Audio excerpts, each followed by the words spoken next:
On becoming a BWD lover, Marianne Simmons.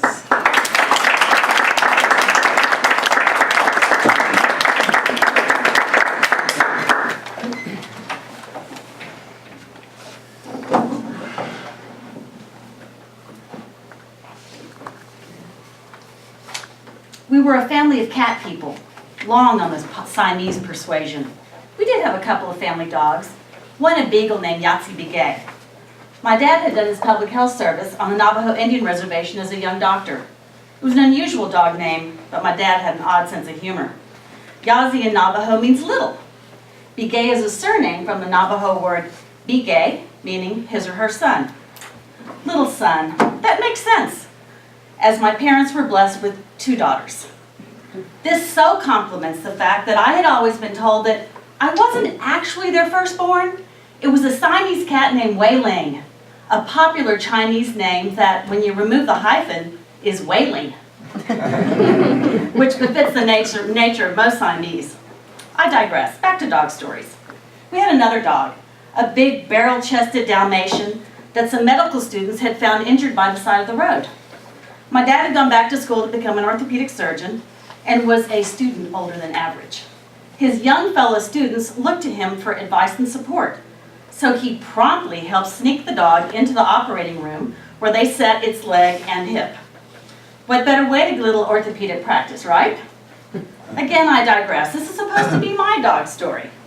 While I never had my own dog, there were many iterations of cats in my life. Fast forward to the mid-90s on my farm here in Dripping Springs. A young woman from Nova Scotia was living with me. Yusha was a woofer. Woofing stands for Willing Workers on Organic Farms, a loosely knit alliance of mostly young people with a sense of adventure and a wanderlust, who travel the world and work for room and board. Yusha had stumbled upon my farm. One day, a white dog stumbled into my driveway, scared, thin, and mangy. I always thought dogs and gardens do not go together, knowing the propensity dogs have for digging and burrowing.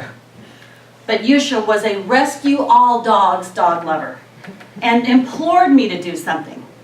I struck a deal. I would pay for vet care and then find a dog a home, but not mine. A few dollars later, she was back at my house, recovering with Yusha's care and patience. A few days later, Yusha, who I knew would be woofing on soon, made me look into her big brown eyes and see her deep appreciation for being rescued, and damn, if I didn't fall in love. On the 4th day, the dog revealed that she had been a silent movie screen actress in a former life, and her name was Stella Stardust. Well, that was it. We were inseparable. She was loving and devoted and protected me and my chickens and wanted to go on all my produce deliveries. Stella was a BWD, a big white dog. I assumed she was a Great Pyrenees until a stranger insisted she was a Kuvas, an ancient breed from Hungary that was a protector of livestock and royalty. 15th century Hungarian King Matthias was said to have trusted his Kuvas canines more than his courtly counselors.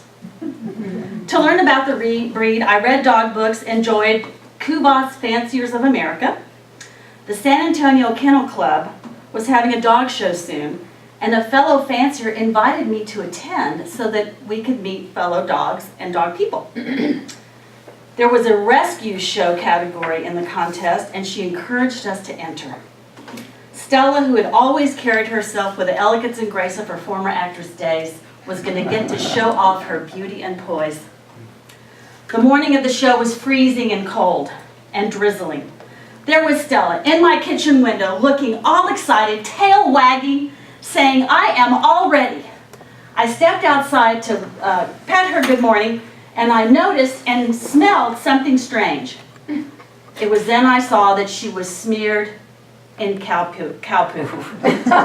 Not your average cow dung, not your average cow pie, but a wet, smelly, gooey, steaming mass. It was in her scruff and her neck and her chest and her flank, embedded. She was hugely proud of her special preparations, and she said, "Get ready, we've got a dog show to go to." Stella, no! I quickly got my rain boots on and my work clothes and tried to hose off this 130-pound beast. I just got it on myself. I did the best I could and got ready. Now we were running late. We frantically drove to San Antonio. The van was overwhelmed with that wet, woolly dog smell and eau de cow-poo. Finally arriving, I parked, attached a leash and a muzzle. I was concerned how she would behave around other dogs. And we started into the show barn. As we approached, I heard, "Simmons, Simmons, last call for Simmons, Simmons." I looked at her and said, maybe this is a blessing. I also realized at that moment that I had never walked her with a leash, much less walked around in one of those prescribed circles that they do at dog shows. A show rule. We carefully strolled among the crates and kennels of the working group dogs, marveling at their luxurious accommodations and accessories. I reached out to pet a beautiful male and I heard a sharp, "Do not touch that dog!" I had just learned another dog show rule. We met some fellow Kubas and their people, ignoring the looks and sniffs directed our way. One was a reigning champion male, sitting regally upon a pedestal, a giant lazy Susan, his paws crossed and his head held high. This position was maintained by his handler, who was holding treats so that his neck bent just slightly this way. Why, you ask? To my amazement, there stood a sculptor with a big mound of clay sculpting this guy. Wow. At this point, we'd had our fill of snooty dogs and owners and handlers, and we're feeling like this just wasn't our crowd.